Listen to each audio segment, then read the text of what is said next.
A crow, having stolen a bit of meat, perched in a tree and held it in her beak.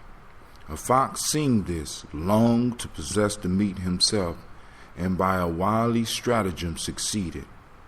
"How handsome is the crow," he exclaimed, "in the beauty of her shape and in the fairness of her complexion. Oh, if her voice were only equal to her beauty, she would deservedly be considered the queen of birds."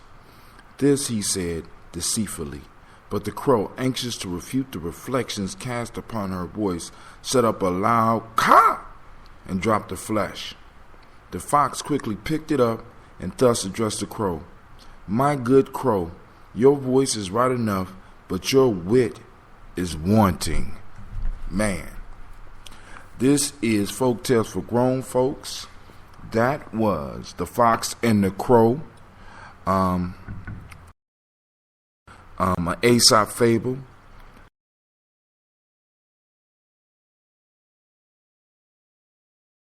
That I use. And once again I say, and I'm Brother Hatim, and once again I say, these folk tales aren't just for kids. You know what I'm saying? These folk tales for grown folk.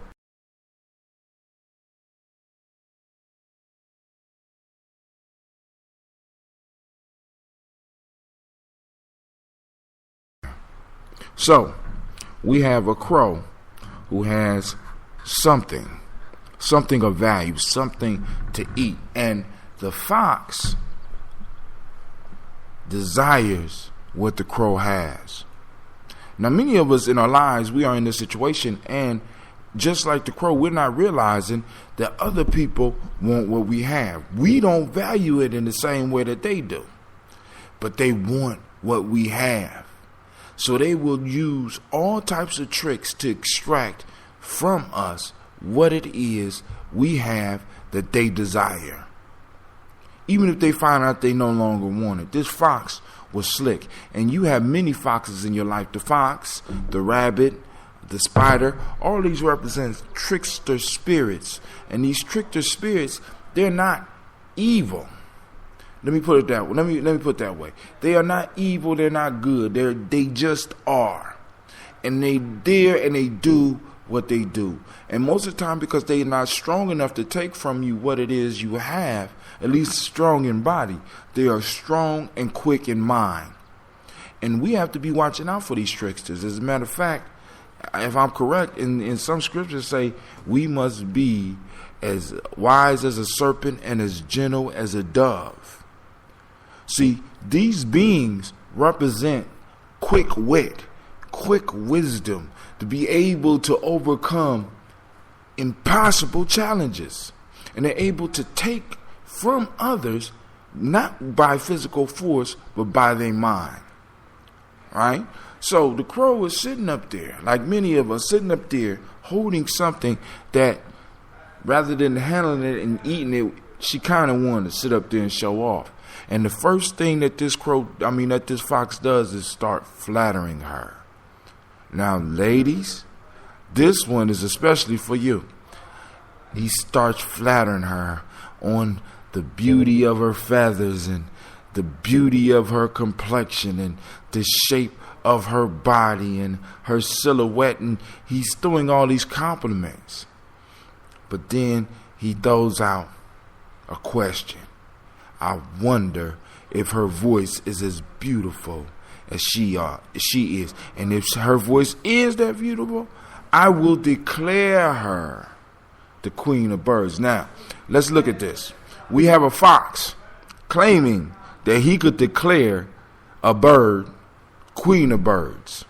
That's like Brother Hatim claiming that I could make a squirrel queen of the squirrels. Or, I mean, it's absurd.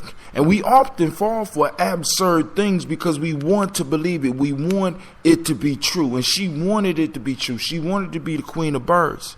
And in trying to prove that she was the queen of birds, she let out a caw, which opened up her mouth and allowed the meat to fall. And not only did the fox take it from her, but the fox also gave her the blow of letting her know that from the beginning, I was playing you. From the beginning, I was playing you. I mean, many of us in this situation in our lives right now. We have been getting played because we're not using our wisdom. We're not using our wit. We want to believe something so bad. We want to believe in something so bad that we will surrender what we have to get something that is not even physically apparent or physically touchable. Now I'm going to go to the African Openers to the Tree of Life, and I couldn't find the proverb I was looking for. But I'll read the one that I found, or at least part of it. This line says, "And blessed are those who know that gifts can bring chaos or peace according to their use." That crow baited, that fox baited that crow with gifts of compliments, verbal gifts. And because she wanted to wear the crown, even though he wasn't capable of giving her a crown or capable of supporting his so-called belief in her as the queen of birds, she opened her mouth and let out all of her goodness, let out her personal gift, the thing that she worked and labored for. How many of y'all had stuff taken from you like that? You know what I'm saying? You need to really think about this. Look, this is Brother Hatim. I'm glad to be here. I'm still in Simbaland, and what I'm gonna do is I'm gonna put the offer out there. Matter of fact, what I'm gonna do is I'm gonna challenge a group of young people to break down one of these fables. We're gonna have a discussion about some of these fables, and I'm gonna broadcast that. Also, I challenge those out there that's listening, because this is the most popular show I have, and y'all listening. So I challenge you to find some of your own fables. They don't have to be Aesop fables. They don't have to be African fables. Long as there's a story, and long as you can deliver the message that's in that story, I want to hear you. Send me an MP3. Send me a WAV file. Record it. Get it to me, and I will broadcast it over my show. This is Brother Hatim saying thank you for your time.